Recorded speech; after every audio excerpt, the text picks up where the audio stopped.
Olá pessoal, vamos agora iniciar o nosso estudo do princípio da insignificância, esse princípio que é um dos mais importantes e atuais do direito penal. A gente vê cada vez mais a sua aplicação e ele é muito discutido tanto na doutrina quanto na jurisprudência. Vejam só, o princípio da insignificância ele não tem previsão legal, é uma construção da doutrina e da jurisprudência. Então todo o debate em torno do princípio da insignificância vai trazer a construção da doutrina e da jurisprudência. A gente não vai ter uma previsão na lei deste princípio, mas ele é extremamente relevante, atual e tem sido cada vez mais aplicado. E aí que está a importância da gente entender a quais crimes, a quais situações o princípio da insignificância pode e deve ser aplicado. Vamos lá, pessoal, vamos dar uma olhada aí na tela. O princípio da insignificância ele também é chamado de criminalidade de bagatela ou infração bagatelar própria. São sinônimos aí que a doutrina e a jurisprudência usam para o princípio da insignificância. Ele foi incorporado ao direito penal por Klaus Roxin, que é um cara extremamente importante. A gente vai ver ainda várias teorias que foram desenvolvidas por esse jurista alemão, tá? Então, vem lá do direito alemão aí a criação do princípio da insignificância, na década de 1960, sob o fundamento de política criminal. Deixa eu botar aqui para baixo, pessoal. Lembra que a gente falou que a política criminal ela vai trazer críticas à dogmática penal, ao direito posto. A política criminal ela vai visar reduzir a intervenção do direito penal. Ela diz o seguinte, olha, o direito penal, a gente tem a dogmática, a gente tem os códigos penais, as leis penais, só que tem situações que não deve ser aplicada a lei penal. E vem a política criminal exatamente para fazer essa crítica. E a crítica que ela faz aqui é que tem algumas situações que, em que pese haver uma previsão legal para puni-las, para punir determinadas condutas, não deveria a lei penal se preocupar com essas situações. Por exemplo, a subtração, o furto de um clips, o furto de uma folha de papel. Há um furto, há uma subtração de coisa alheia móvel, como está no artigo 155 do Código Penal? Sim, há. Entretanto, não pode o direito penal se preocupar com coisas tão pequenas, tão irrelevantes para a vida em sociedade. Lembra que a gente falou que o direito penal é a última ratio? O direito penal ele vai se preocupar com os bens mais importantes para a vida em sociedade e aqueles bens que os outros ramos do direito não conseguem tutelar tão bem. Então, olha aqui, continuando. Sustenta este princípio que o Estado não deve se valer do direito penal quando a conduta não é capaz de lesar o bem jurídico tutelado pela norma penal ou, pelo menos, colocá-lo em perigo. Pessoal, então essa daqui é a introdução, é o que veio a trazer o princípio da insignificância sob o fundamento de política criminal.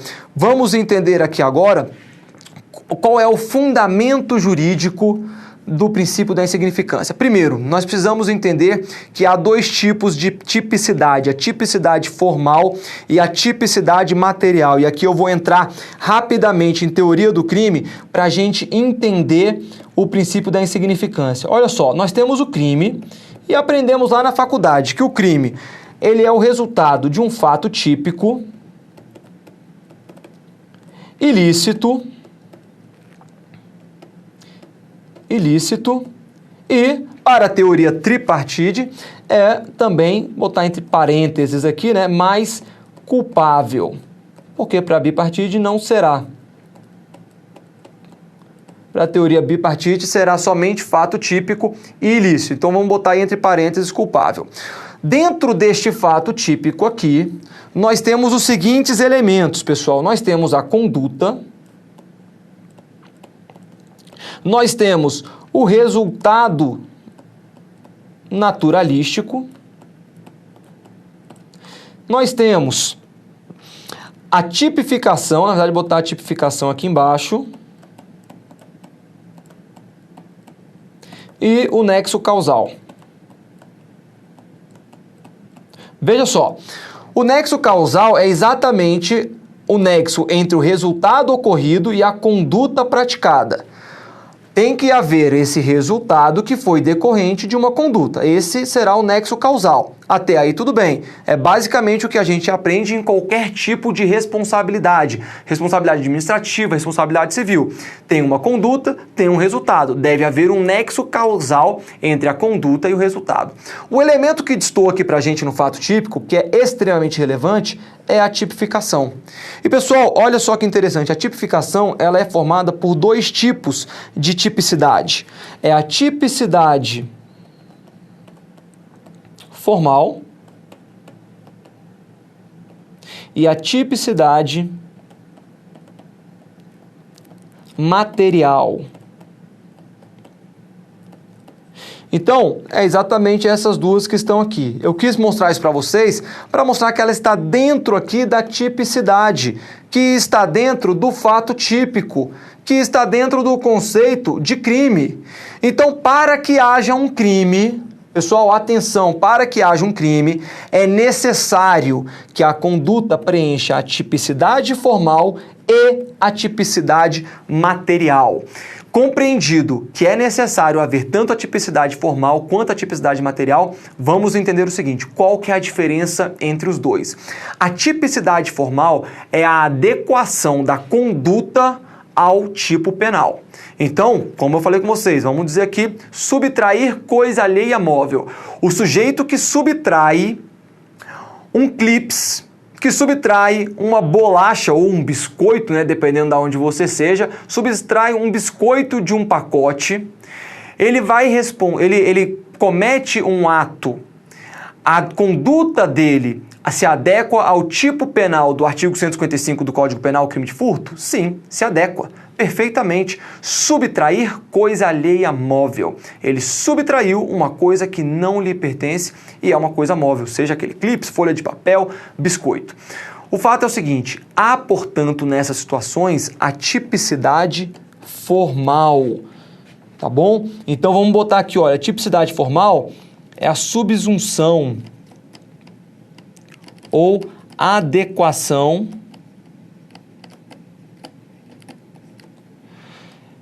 entre a conduta praticada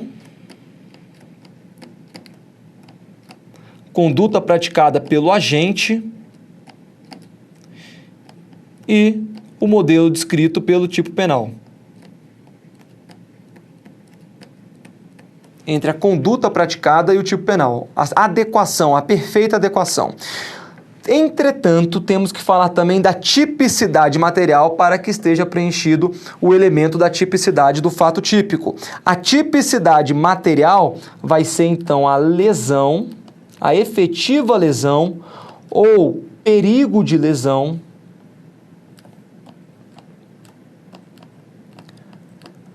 ao bem jurídico tutelado pela norma penal. Pessoal, olha só, vocês concordam comigo?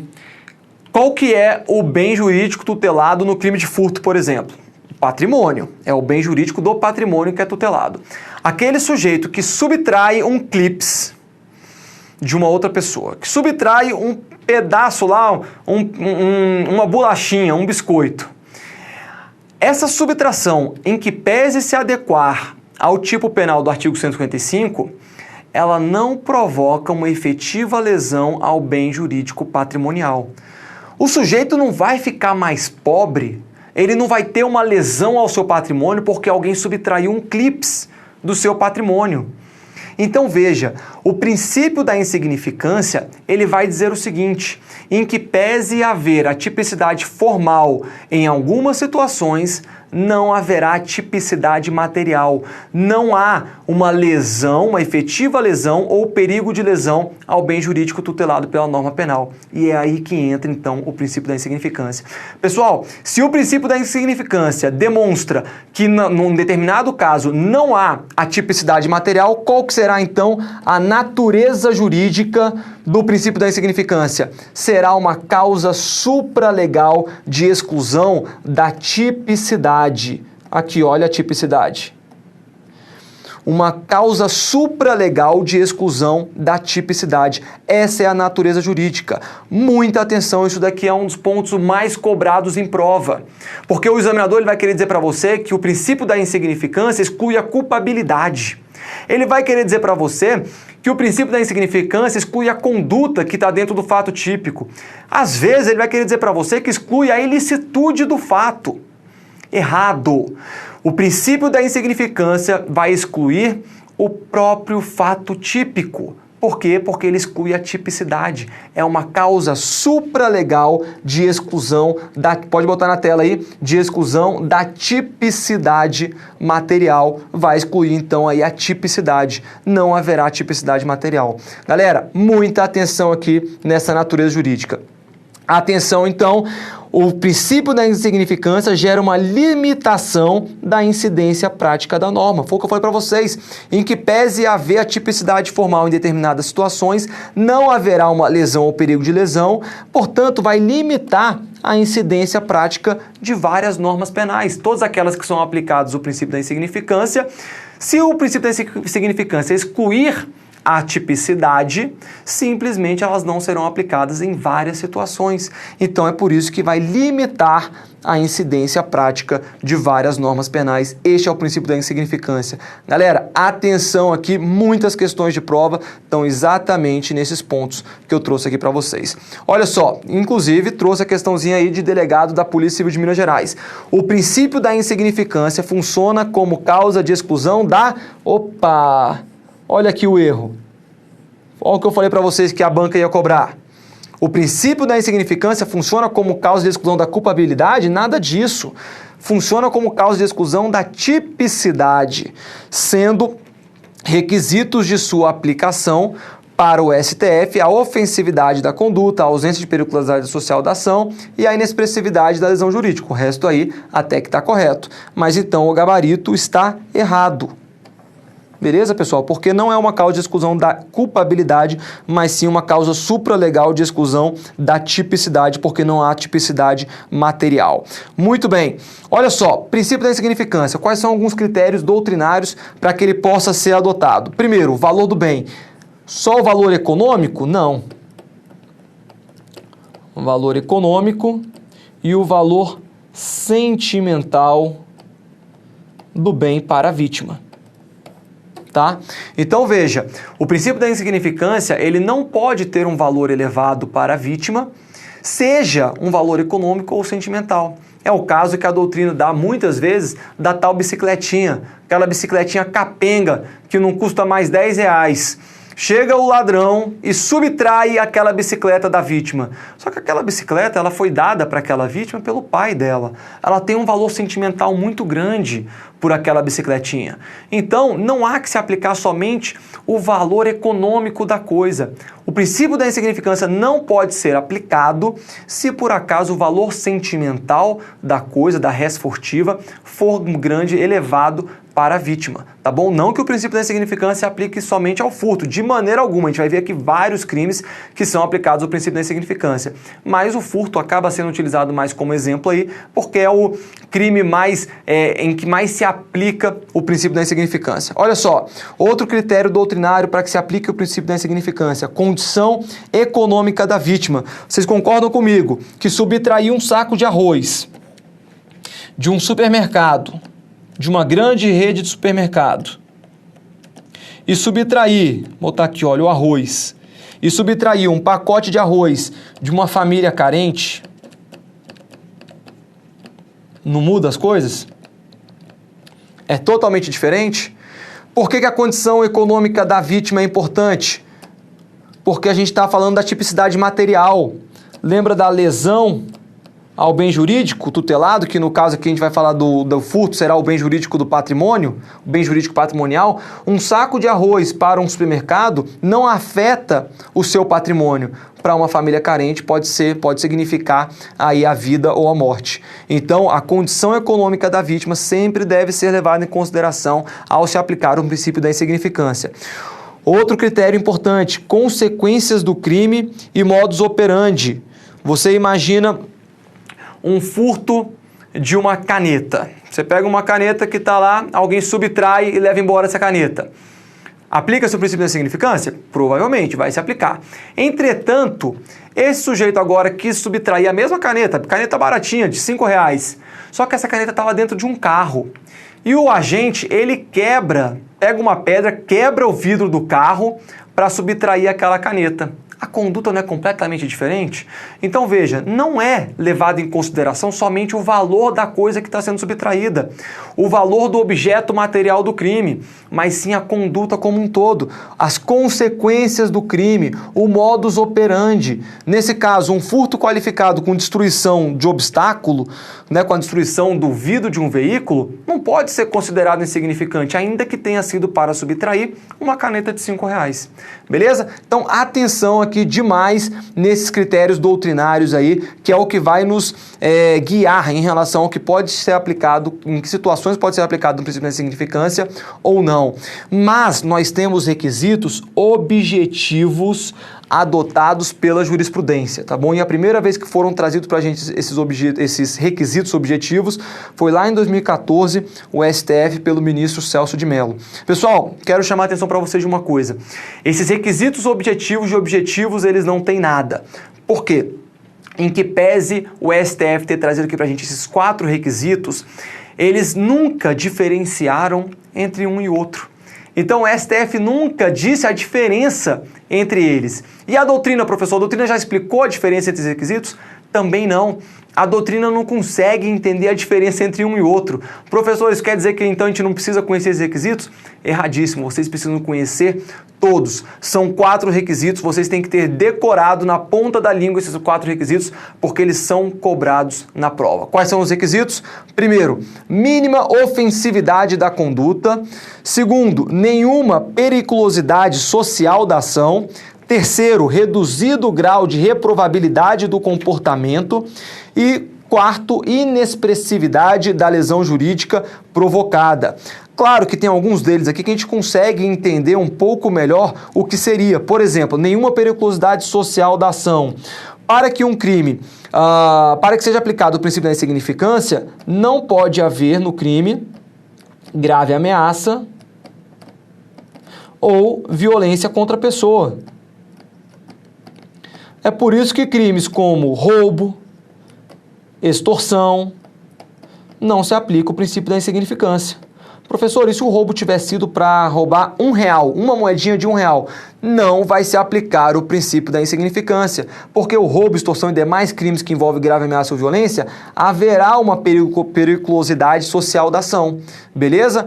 Se a gente pegar aqui o reduzido grau de reprovabilidade do comportamento, teve um caso recente que foi julgado aí pelos tribunais superiores, bem importante saber, de uma mãe que virou para sua filhinha de 4 anos de idade e falou: filha, tá vendo aquela caixinha ali? Ela estava numa entidade beneficente, aquele dinheirinho que as pessoas depositam na entidade beneficente, e falou para a filha dela: olha filha, vai naquela caixinha ali e pega o dinheiro que está lá dentro. A filhinha, 4 anos de idade, não sabendo de nada, obedeceu à mãe, pegou o dinheiro e trouxe esse dinheiro para a mãe. E a mãe subtraiu, levou embora esse dinheiro. Sabe quanto que tinha naquela caixinha? R$5 em moedas. Te pergunto, essa mãe deve responder pelo crime de furto ou não? Sim, ela deve, e ela respondeu pelo crime de furto. Por quê? Porque essa conduta dela tinha um alto grau de reprovabilidade do comportamento. Imagina alguém que usa a própria filha para subtrair, para furtar, e que furta ainda de uma entidade beneficente. Então, houve um alto grau de reprovabilidade do comportamento. É a mesma coisa se a gente falasse aqui, por exemplo, um juiz praticando um crime, um delegado, um promotor, não vai ter uma reprovabilidade maior do comportamento?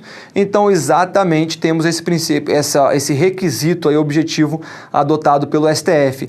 E a inexpressividade da lesão jurídica provocada, que aí será o baixo valor econômico e sentimental, como a gente viu lá nos requisitos da doutrina. Mas, olha só, essa mínima ofensividade da conduta, acaba que ela vai se aplicar a todas as situações.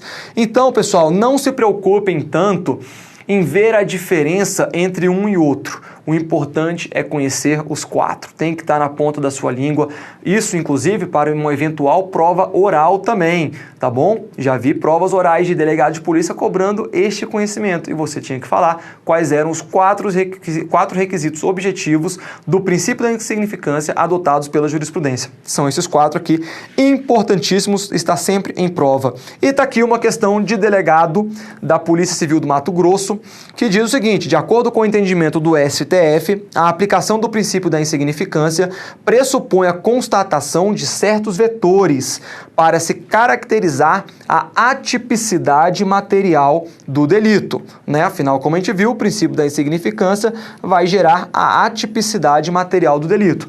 Tais vetores incluem o ou a. Pessoal, ele traz aqui 5. Desses 5, ele está dizendo o seguinte: somente um deles vai configurar um daqueles 4 requisitos do STF, que o STF trouxe para a gente. Olha só o primeiro: reduzidíssimo grau de reprovabilidade do comportamento. Acabou. Reduzido ou reduzidíssimo grau de reprovabilidade do comportamento, tá aí, é o nosso gabarito. Olha que questão tranquila, desde que você conheça exatamente quais são os 4 requisitos objetivos do STF. Olha só os outros como não tem nada a ver: desvalor relevante da conduta do resultado, mínima periculosidade social da ação. É diferente do que está naqueles 4 requisitos. Relevante ofensividade da conduta do agente, expressiva lesão jurídica provocada. É o contrário, tem que ser inexpressiva a lesão jurídica provocada. Então é tranquilo as questões, desde que conheçamos aí todos os requisitos objetivos. Beleza? Muito bem. Olha aqui, continuando. Requisito agora subjetivo. A gente falou dos requisitos objetivos, requisitos subjetivos, o perfil do autor. Primeiro, criminoso habitual. Pode vir aqui comigo. Pessoal, atenção nisso daqui. O criminoso habitual não pode se beneficiar do princípio da insignificância. Veja só, quem que é o criminoso habitual? Imagina aquele agente que todo dia vai num supermercado e subtrai ali um pedacinho de carne que custa R$10. Todo dia ele vai lá, pega uma bandejinha de frango, depois no dia seguinte ele vai lá, pega um arrozinho. Cada vez que ele faz isso, ele está praticando um crime isolado que vai aí ter uma expressão de R$10, R$15. Vocês concordam que R$10, R$15 para uma rede de supermercados não vai gerar uma lesão expressiva ao seu patrimônio? Então, a princípio, a gente poderia aplicar o princípio da insignificância. Entretanto, como a conduta é habitual, como ele faz isso constantemente, o princípio da insignificância não dá um salvo-conduto para o indivíduo, para que ele possa praticar crimes de furto ou crimes que, se considerados isoladamente, seriam insignificantes, à vontade, de maneira alguma. Este não é o propósito do princípio da insignificância. Essa não é a política criminal do princípio da insignificância. Então, esse agente que pratica crimes habitualmente para poder ali se valer de alguma situação, ele vai responder, beleza? Então, o criminoso habitual não se aplica o princípio da insignificância. Inclusive, eu, na minha atuação como delegado de polícia, já efetuei prisões em flagrante exatamente em razão desse criminoso habitual. Situações que isoladamente eu poderia aplicar o princípio da insignificância, e a gente vai falar sobre essa questão do delegado de polícia aplicar ou não o princípio da insignificância, mas o fato é que eu poderia aplicar esse princípio. O sujeito tinha furtado cremes de uma drogaria, que custavam aí cerca de R$20, e ele tinha furtado também Toddy de um supermercado que custa aí R$10. Então ele tinha praticado esses 2 furtos naquele dia, só que eu já tinha conhecimento que ele vinha praticando esses furtos há alguns dias. Apliquei o crime, né, artigo 155, tinha inclusive uma qualificadora, e aí ele vai responder por esse crime. Não vamos aplicar, não foi aplicado a ele o princípio da insignificância. Por quê? Porque ele é um criminoso habitual. Outro que não se aplica aí o princípio da insignificância aos militares, pessoal. Beleza? Atenção, o militar, vocês verem lá no HC 114.194. Agravo de São Paulo, foi um julgado de 6/8/2013. Por que que não se aplica ao militar, seja um policial militar, seja também outros servidores públicos, como delegado, juiz, que eu falei com vocês? Porque vai haver uma reprovabilidade maior.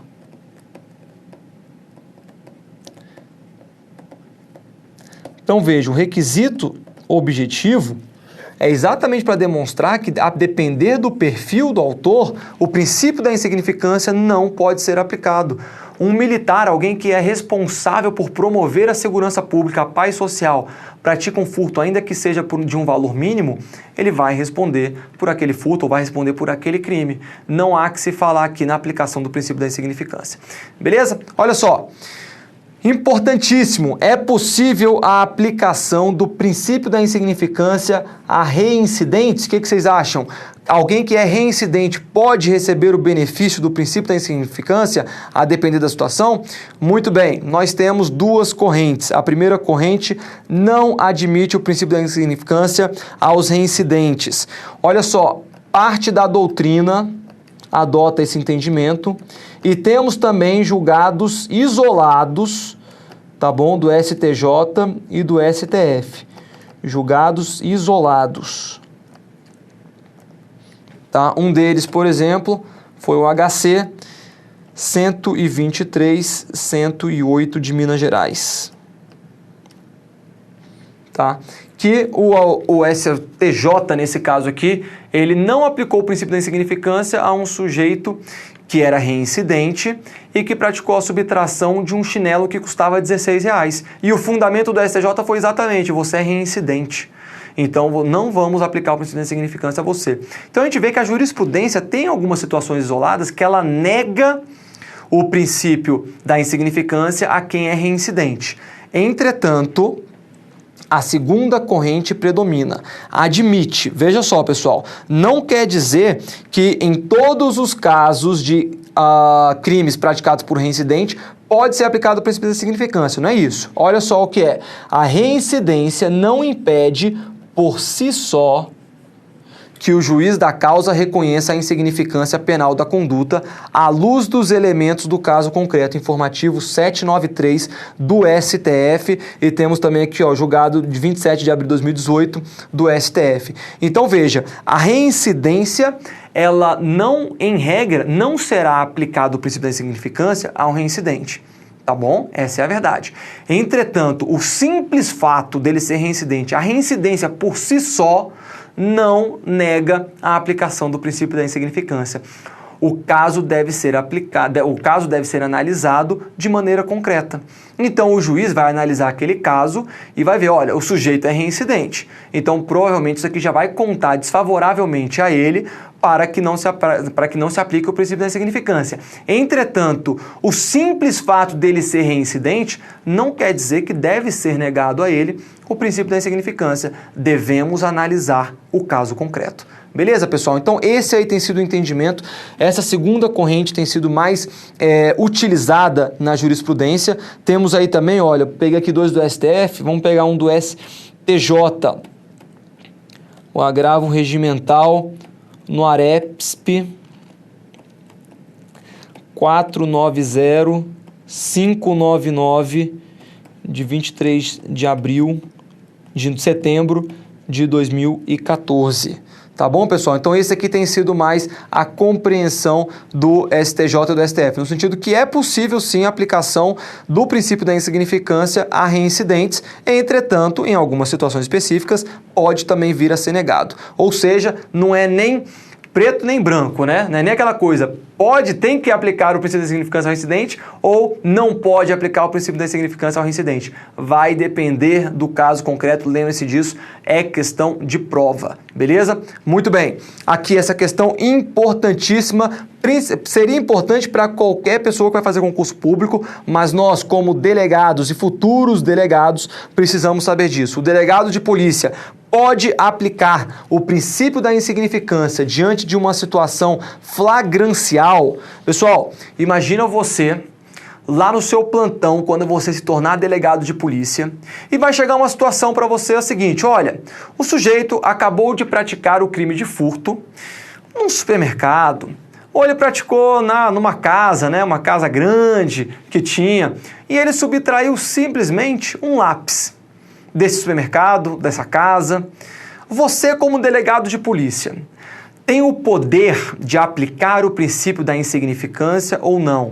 Ou seja, a situação flagrancial chega para você, um fato típico, ilícito e culpável. Você simplesmente fala, não vou prender esse sujeito porque eu vou aplicar o princípio da insignificância. Você pode ou não pode fazer isso? Galera, veja aqui, importantíssimo, precisamos saber, isso aí vai cair na sua prova.